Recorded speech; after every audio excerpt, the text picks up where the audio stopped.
Indik 10 sorumuz erecilik barada bolar, yani neçe solubility. Kısaça düşündürme berip geçsem, aýdaly şeýle bir gabyň içinde aýdaly 70 gram suw, temperaturasy şu suwuň 20 gradus bolsun. 20 gradusda şuň belli bir mukdarda duz eräbilýär. Aýdaly şu 70 gram suwa meselem 15 gram duz ereýär diýeli. 15 gram duzdan artyk şutaýda eräňok. Eger ýene üstüne 5 gram goşsak, ýani 15 gramy şeýle suwda erer, o galany şeýle nokut bolup düýüne çöker. Ýani suwda da şekeriň hem duzuň hem ýani erejiligi köp şeker goşup berseňiz, ýani düýüne çökkendir, eremän duzam şeýle. Edil şoň ýani 20 gradus temperaturaň ütgemegini ütkep biler. Aýdaly şunu 50 gradusa çykarsak, onu 15 gram däl de köprek erep biler. Muny soraglaryň usulyny hasy düşünürüz. Dowam edýäs. Indi erejlik soragda näme diýär? X duzuň 25 gramy 200 gram 20 gradus suwda eredilýär. Ýani suwumyzyň mukdary bizde 200 gram beripdir. 200 ve 25 gram eredilýär. Ýani biz bilemzok 25 gramyň hemmesi 200 gramyň hemmesinde ereýärmi? 25 gram belki 20 gram erep ýa-da 15 gram erep 10 gram çökkendir. O zatlar bilemzok. 25 gramy 200 gramy goşýarlar, ýani eredýärler. Şonu bilýäs. Temperaturany bilýäs, 20 gradus. Şutaýda. Indi şuňasy onuň doýguny ergin bolmak üçin ýene-de näçe gram X goşmaly? Diýmek X 25 gram dol ereýär. 200 gramyň içinde ondan hem köp goşmaly, biz doýguny ergin bolmaly. Ýani doýguny ergin diýdigi, ondan köp goşup bilmez. Indi şuňa soralarda grafikada nähili işleýäs? Şu temperatura meselem 10 gradus näme diýmek? 10 gradusda erejilik görkezär. Ýani 100 gram suwda 10 gram duz ereýär diýdik şu. 20 gradusda şu 10 bilen 20 aralygy 15, 30 gradusda 20 gram ereýär, 40 gradusda 30 gram duz ereýär. Indi bizim soragymyz bäde 20 gradus. 20 gradusda näçe gram ereýär diýdik? 15. Ýani erejilik 100 gram suw. Onu da şu ýokarda ýazýas. 100 gram suwda gradusyndan şutaýak ýazýar. Men 20 gradus diýip 100 gram suwda, ýani 20 gradusda 15 gram ereýär duz. Ondan artyk erep bilenok. 200 gram suwda X erer diýäs. Bärden atanaklaryny köpeldýäs, ýani 100X deňdir 20 köpürtmek 15. 200 başlan 200 köpürtmek 15. Indi şutaýda 100'i deňdiriň sag tarabyna geçirsek, ýani 215'e köpeltip onu 100'e bölsek, ne olur gysgalar? Gara şutaýda X'imiz 30 gram çykýar. Ýani 200 gram suwda 30 gram duz erep bilýärkini. Biz 25 gram goşduk. Diýmek ýene näçe gram goşup bilýäs? Biz 5 gram goşup bilýäs. Ýani oň doýgun bolmasy üçin 5 gram goşup bilýäs. Jogabymyz 5 gram. 30 gradusda şutaýy bolýar. Ýani erejilik 20 gram erep bilýärken, ýani 100 gram suwda 20 gram, ýöne 20 gram däl, ýani şutaýdaky 100'ünüm berilen. 30 gradusda hem 300 cm kub suwda diýär, bärde cm kub, ýani millimetr diýmek. 300 cm kub suwda X'in doýguny ergin taýarlanýar, soňra onu 50 gradusa çen gyzdyrylýar. Onun 50 gradusda doýguny ergin bolmak üçin ýene-de näçe gram X goşulmaly? Ýani isteseňiz özüňize praktik bolar diýseňiz videony durdurup çözüp jogaby barlap deňişdirip bilersiňiz. Onda näme çözügüne geçýär? 30 gradusda 300 gram suwda X'in doýguny ergin taýarlanýar diýär. Indi berilenleri ýazalym. 300 gram 300 cm kub başlan 300 ml suwumuz var. Cm kub millilitrede. Suwda näçe X erepdir? Şonu tapalaň ilki. doyun ergin taýarlanypdyr diýe 300 ml-de näçe eräpdir? Santimetr kubumyz millilitr suwuň dykydlygy 1 bolan üçin 1 millilitrimiz 1 gram. Millilitriň ýerine gram diýip alsak bolar, ýagny 300 gram suw. Da x gram eräpdir. Bu da 30 gradusda. Bunun belläliň kapdalyny 30 gradusda otur goýdum. Indi şuta 30 gradusda 100 gram suwda 20 gram duz erýän eken. Şonu ýazalym. 100 gram suwda 20 gram duz erýär. Şutaýdan atanaklarını köpeltsek biz 100x teňdir. 300 köpeltmek 20. Şutaýdan x'imiz bizim 60 gram çykar. Demek şutaýda x'in doýun ergin taýarlanýar diýdigi 60 gram bar diýdigi. Soňra onu 50 gradus üçin gyzdyrýarlar diýe. Ýani men şunu şeýle kapda ýazaýyn. 300 gram suw var. 300 gram suw. Oň ýanynda da 60 gram duz var. Goşmak. Jem ergin 360 bolar da. Indi bärde de temperaturamyz 30 gradus. Indi 60 gram duz bolsa, şundan köp 60 gramdan köp duz erän okşoň üçin de sebäbi doýgun ergindi. Eger şu 30 gradusy biz temperaturany ýokarlandyrsak, 50 gradus etsek, demek 60'dan hem köp erep biler. 60'dan näçe köp erep biler? Onu nähil çözýäs? Şu 50 gradus alýas. 50 gradusda näçe gram erýän eken? 40 gram duz erýär. 40 gram duz nähil suwda erýär? 100 gram suwda erýär. A bizde 300 gram suw var. Şoň üçin başdan proporsiýa gurýas. Ýagny 50 gradusda 40 gram duz erýär. Ýöne näçe gram suwda? 100 gram suwda 40 gram duz erýär. 50 gradus üçin degişli bu. Biz bu şu gabymyz 50 gradus üçin gyzdyrdyk. Şowur suwumyz, ýagny 300 gram suw var. Näçe gram erep bilýär? 300 gram 60'dan köp erýär. Ýagny 30 gradusda 60 erýär. 300 gram 50 gradusda näçe erýär? X diýeli. Şutaýda atanaklaryny köpeltsek 100x deňdir 300 köpeltmek 40. Ýagny bäýärde nolary gysgalsak, 100 beýle geçirsek, garaz şutaýda x teňdir 120 gram bolýar. Demek 50 gradusda 120 gram duz erep bilýän ekeni. Bizde 60 gram bady, 30 gradusda demek 50 gradusy üçin ýokarlandyrsak temperaturamyzy şu 60 gramyň üstüne ýene 60 gram goşup bilýäs diýen manyny berýär. 75-nji soragda näme diýer? 50 gradusda 280 gram x'in doýun ergin taýarlanýar. Eger ergin 20 gradus üçin sowudylsa näçe gram x eremän çöker?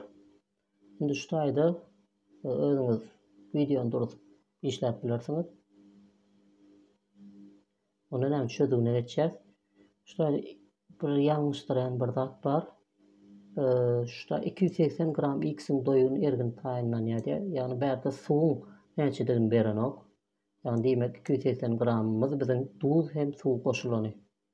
50 gradusda ilk proporsiýamyzy şu grafikadaky proporsiýany ýazalym. 50 gradusda 40 gram duz erýär. Näçe gram suwda? 100 gram suwda. Ýagny 50-ni ilk şutaýda ýazalym. 50 gradusy bunu proporsiýa goşulmak ýöne 50 gradus diýip ýazýar. 50 gradusda 100 gram suwda 40 erýär. Şutaýda ýazýas. 100 gram suwda 40 gram duz erýär.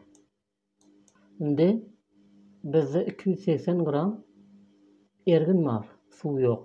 Indi biz şutaýda suw nädip ýazmaly? Indi şuna 280'i biz A gram suw bolsun, B gramym duz bolsun. A goşmak B deňdir 280 diýeli. Indi 280 doýgun ergin diýär. Ýagny şunda B gram erýär duz. Onun köp erän ok. Demek B-ni ýazalyk şutaýda. Indi suw näçe bolar? Ýagny A-ny suw diýip aldyk. A deňdir B deňdiriň bu tarapyna geçirsek 280 aýyrmak B bolar. 280 aýyrmak B. Bolu şutaýdan atanaklaryny ýaýalaýyn. Atanaklaryny köpeltsek 100B deňdir 280 aýyrmak B. Ýaýyň içinde köpeltmegem 40. Ne? Bundan öňerki matematika, ýagny B'miz şutaýda 80 gram çykýar, hasap bak görseňiz. B 80 gram. B'miz 80 bolsa 280'den 80 aýyrsak, şutaýda B'niň ýerine 80 goýsak, suwumuz 200 gram bolar. B'miz ýagny 80 diýdik. Demek 200 gram suwumuz bar eken, 80 gram duzumuz bar eken. Biziň ýagny şeýle gapda görkezeli. 200 gram suwumuz bar, 200 koşmagam 80 gramym duzumuz bar. 80 gradusumuz 20 gradus. Başdan 50 gradus başta. Şimdi şunu 50 gradusda 80 gram ereğe. Eğer sowutsak şunu şutay 80'dir. 80 gram. Eğer sowutsak özüne bolşal köp duzlar eremen galar sowap başlan. Şu 80 gram näçe eremen galar. Gara şu azalmaly. Logik tarapdan söresek. Şimdi şu 20 gradusda erecili şutaýdan deňişdirýär. 20 gradusda şeydik grafika şutaýa gelýär, soň şeýle gelýär. Ýani 15 gram. 100 gram suwda 15 gram berýän eken 20 gradusda. Gyzyl bilen ýazaýyn ýagny 100 gram suwda 15 gram duz erer 20 gradusda. Bizim elimizde 200 gram suw var.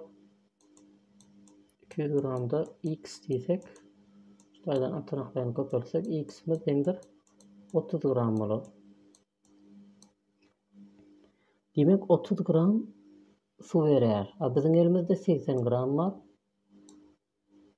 80 gram duz var. Şoň 30 gram ereýär, 50 gram eremen galar, ýagny çökýär. Onda jogabymız 50 gramy çökýär. Dip belläse. 76. soragy geçýäs.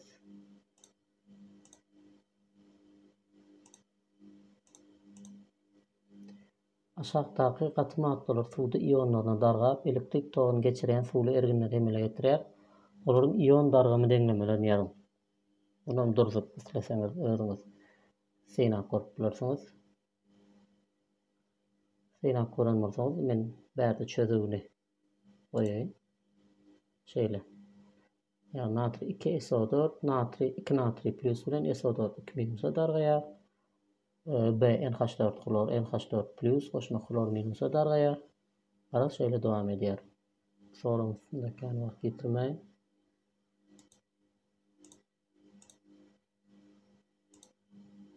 Yetmişinci soru.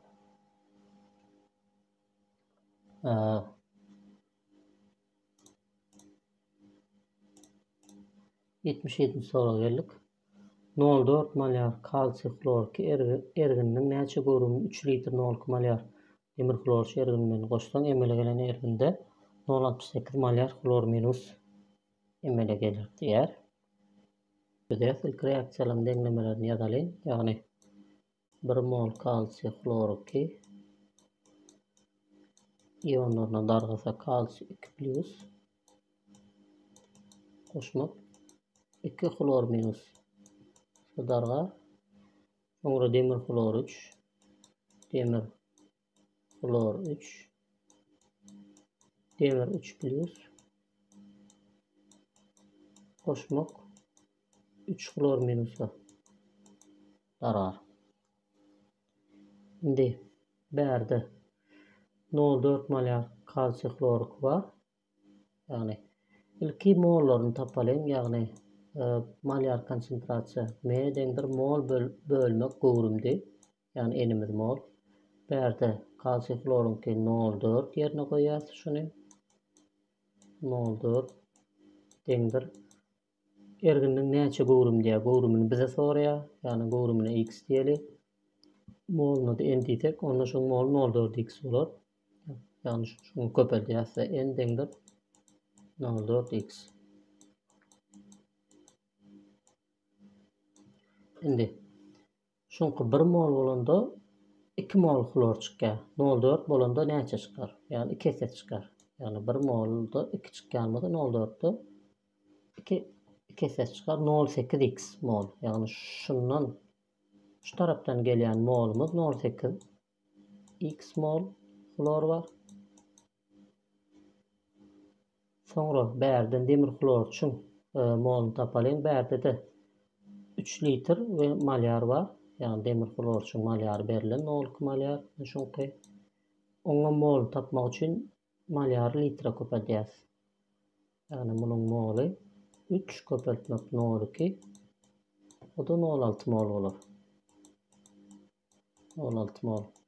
Näme üçin 3 0,2 köpeltdik şu formula boýunça. 0,6 mol. Indi 1 molda 3 mol çyksa 0,6 molda 0,6-ni 3'e köpeltýäs. 1,8 mol çykar. Şundan şunça mol var, şundan hem şunça mol var. Ve jemi soňky malyary beripdir biz 0,68 malyar. Klorun malyar konsentrasiýasyny beripdir 0,68. Onda formulanın yerine koysak yani malyar konsentrasiýa mol bölmek gowrum. 0,68 malyar konsentrasiýa deňdir. Molumuz 0,8x bilen 1,8 goşýas. 0,8x goşmak 1,18 bölmegem gowrumy ýagny şunun gowrumy kalsiy klorunky 0,8x yani x litr diýdik-de bilemizok. X litr goşmak bize soraýanam şol. Demir klor üçin gowrumy, oň gowrumyny bilýäs 3 litr. 3.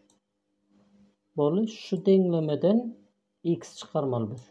0,68 deňdir 0,8x goşmak 1,18 bulara mollar. X goşmak 3'em yani x şun gowrumy kalsiy klorunky 3'em demir klor üçin gowrumy x goşmak 3. Netijede işlep görseňiz kalkulatorda x'imiz 2 litr çykýar. Yani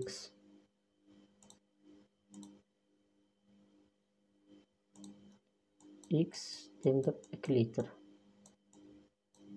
L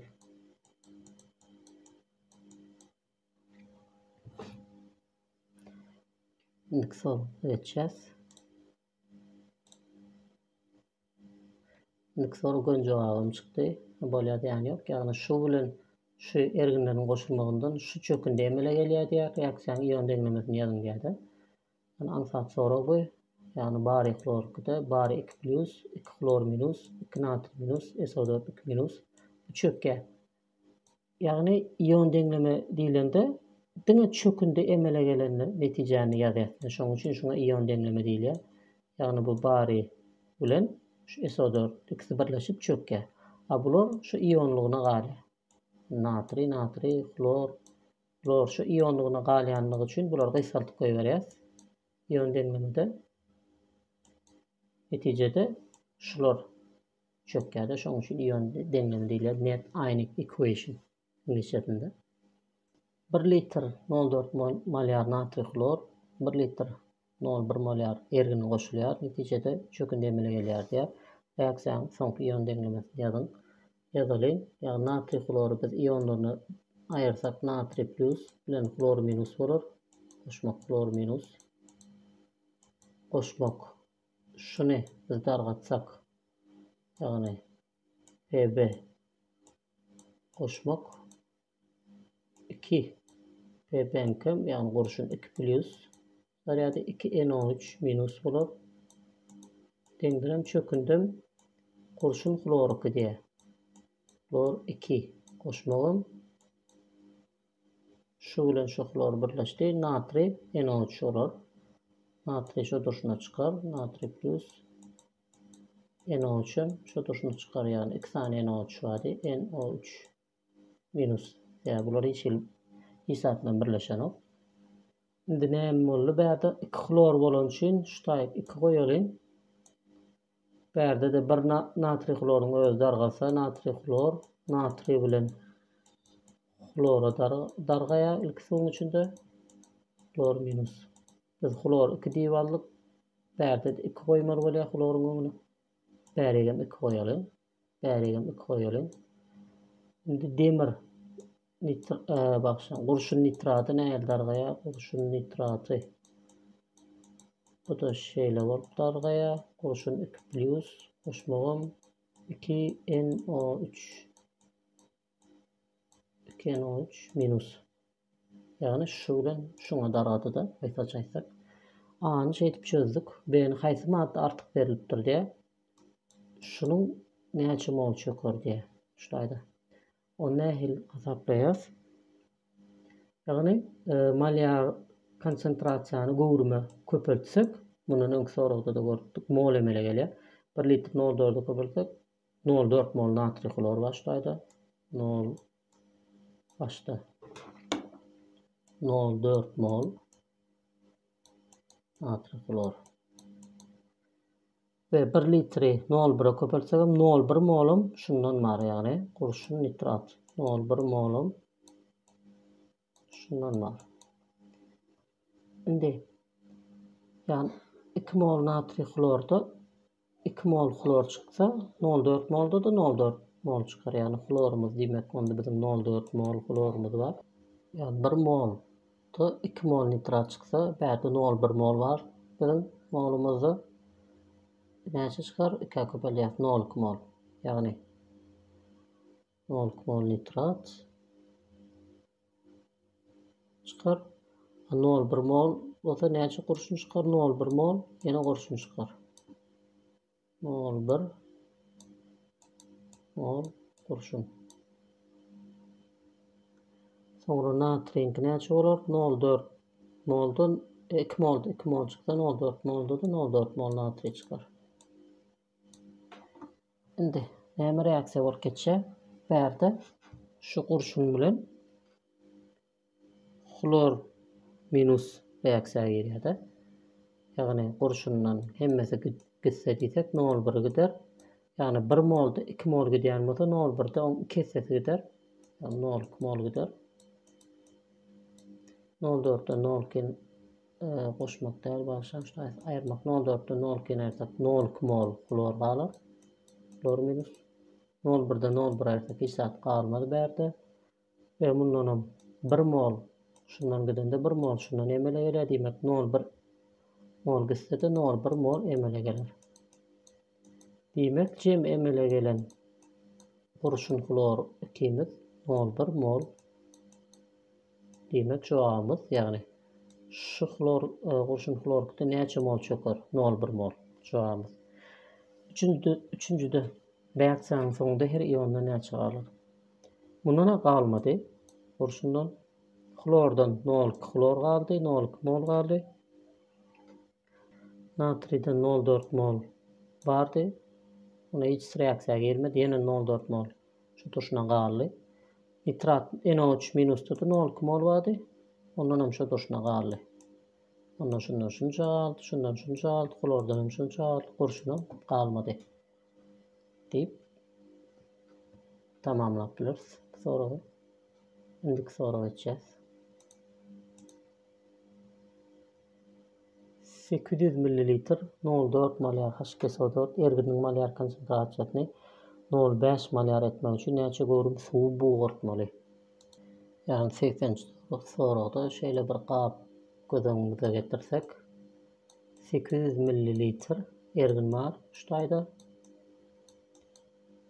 ve şunun erginin molar konsentrasiýasy 0,4 molar. Gönü biz şuýda mol tapalyn, mol ütkemen galýar sebebi şuýdan erginden aýdaly gowrumyndan bu suw buğursa duz ütkemeýä sebebi duz buğuranok, ýagny suw buğurýar ýagny. Şuýdan suw adalan ýagdaýynda näçe mol duz bolsa şonça mollugyny galýar. Indi aýdaly 800 ml-den 100 ml suw buğursak 700 ml bolar. Onda bu gowrum konsentrasiýa onda ütkär. Ýöne ne bir ütkemen zat şuýda mol. Şoň üçin ilk mol tapaly. Ýagny molar konsentrasiýanyň formulasy teňdir. Mol bölmek gowrumdy. 800 ml jem ergin bu suw däl. 200 ml ergin diýip ýazaýyn. Ergin gowrumy. Indi şu V'nin yerine litrde ýazýar 0,8 litr ýagny muňa bölýärse molar konsentrasiýa da 0,4 0,4 köpeltmek 0,8. O da 0,32 mol olur. Yani molumuz şuradaydı. 0,32 mol kükürt kislotası ve H oldu. Başta da şu, sonunda da şonça olmalı. Şimdi erginin molar konsentrasyası 0,5 etmek için aydal başta şu, sonunda da yine 0,32 mol olmalı. Mol ütkani mol gowrumy bölýäs. Näçe gowrumdygyny bilemzok. Deňdir. Soňky konsentrasiýamyz ýagny şu bolmaly 0,5. 0,5 ýazýas. Boldy bäde 3 gowrum tapmak üçin 0,32 ni 0,5'e bölmeli. Kalkulatorda bölüp görseňiz gowrumyz 0,64 çykar. Yani gowrum deňdir 0,64 litr. 10 mililitre geçseňiz, bunu köpeltseňiz 640 mililitr bolar başgaça aýdanmyzda. Soňky erginimiziň gowrumy şunça bolmaly. Biziň elimizde başdaky erginimiz 800 mililitr değil, soňky erginimiz hem 640 bolmaly bolsa, 800'den 640'a aýrat, yani 160 mililitr, şu 160 mililitr suwy buğartyp bilýäs. Soňky konsentrasiýany almak üçin 160 mililitr suwy buğartyp bilýäs. Boldy. Indik soraga geçýäs. Soraga men meňdeş soru işleseňiz, durup çözmäse ýanaşyp bilersiňiz. Bäde näme diýär? 800 mililitr 0,4 molyar. İlki gün mol tapsak, ýa 0,32 mol diýdik başda. Soňundan ýene şol 0,32 mol bolup galmaly. Soňky konsentrasiýamyz 0,25, ýani gowrumyz belli bölýäs gowrumy. Konsentrasiýamyz 0,25.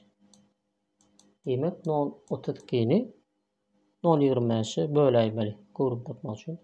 Gowrumyz deňdir 1,28 litr bolar.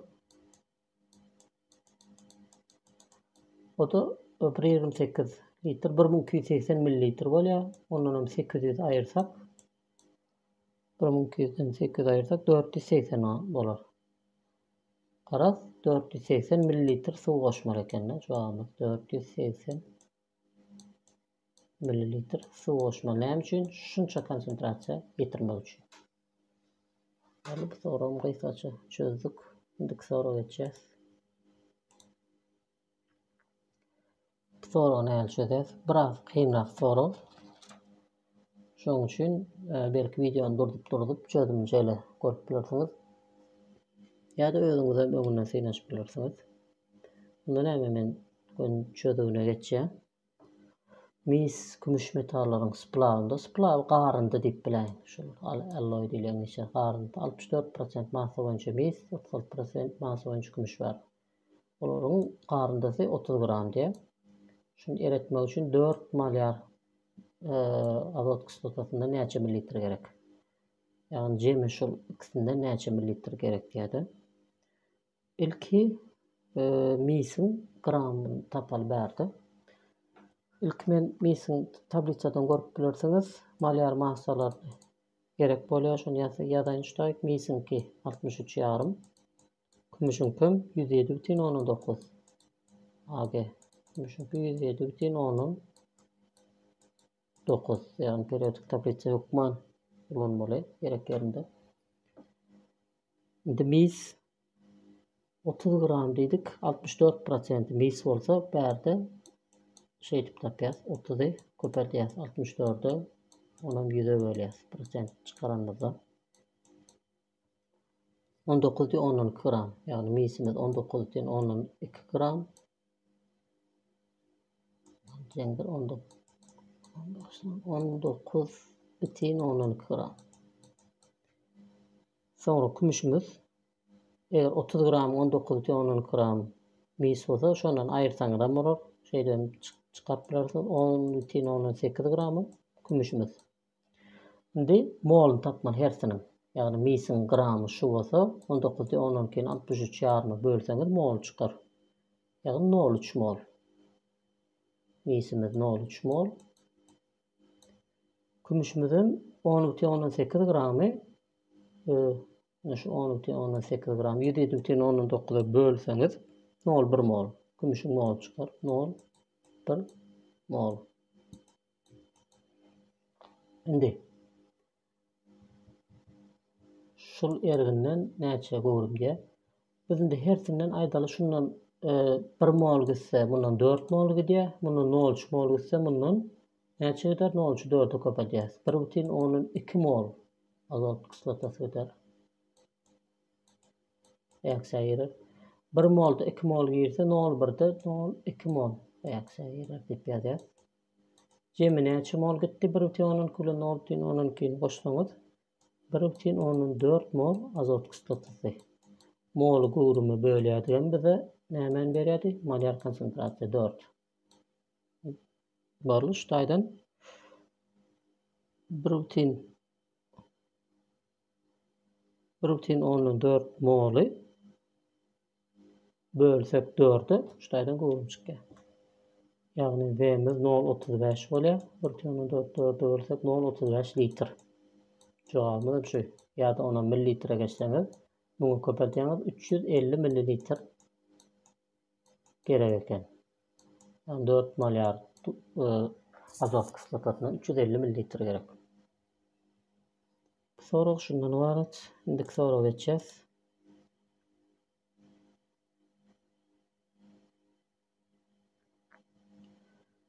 Sesin 3. soragda, yani santimetr kub, 1 santimetr kubumuz 1 millilitr dedik. Şoňa öwrenýäňiz.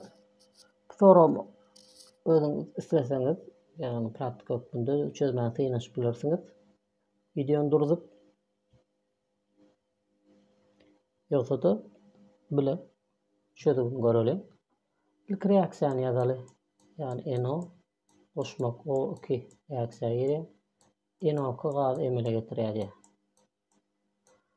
Indi bärde deňlesek 2 3. Yani ştaýda 3 kislorod, bärde 2 kislorod bar. Bärde de deňgirin şepinde de 2 kislorod bolmasy üçin şuň öňüne 2'den 1 goýup bilersiňiz. ýa-da ştaýlaryny 2 goýup bilersiňiz. Şonda bizim reaksiýamyz deňlenýär. Indi 60 millilitre bundan mady? 20 millilitre bundan mady? Indi bir zada ünsürim diňe gazlara mahsus häsiýetdir bu. Ýagny näçe mol gitse şonça gowrum gidýär diýip proporsiýa gurup bilersiňiz eger gazlarda durnukly basyş we temperatura diýen şert beren bolsa. Onda näme? Ştaýda 2 mol gidende 1 mol gidýär. Onda aýdaly ştaýda x gowrum gitse, ýagny ýa-da 2x diýeli, 2x gowrum gitse bärde x gowrum azalmaly. We bärde 2 mol gitse 2 mol emele gelýär. Eger 2x gowrum gitse de şu x'in ýerine v diýelim, bulaşdyrmada ýaly. 2v gowrum emele gelmeli. Plus. Yani bu indi şolaryň 60 millilitr bilen 20 millilitr haýsam bolsa biri artykmaçlyk edýär. Yani 20'de 20'ň hemmesi mysal üçin gitsin diýeli, onda hiç zat galmaz. Bundan 20 gitse bundan näçe gider? V'ň ýerine 20 goýas 40 gider. 22 köpeltmek 20 40. 60'dan 40 aýyrsam 20 millilitr galy. Bu da V'ň ýerine 20 goýsak 2 20 40. 40 millilitr. Bundan emele geldi. Bize nämen soraýar? Soňunda gazlaryň jem gowrumy. Bolu 20 ile 40 goşýar 60 millilitr. Soňunda gazlaryň jem gowrumy. Häzirlikçe şundan ibaret. Sag bolun, sağlıkly bolşy.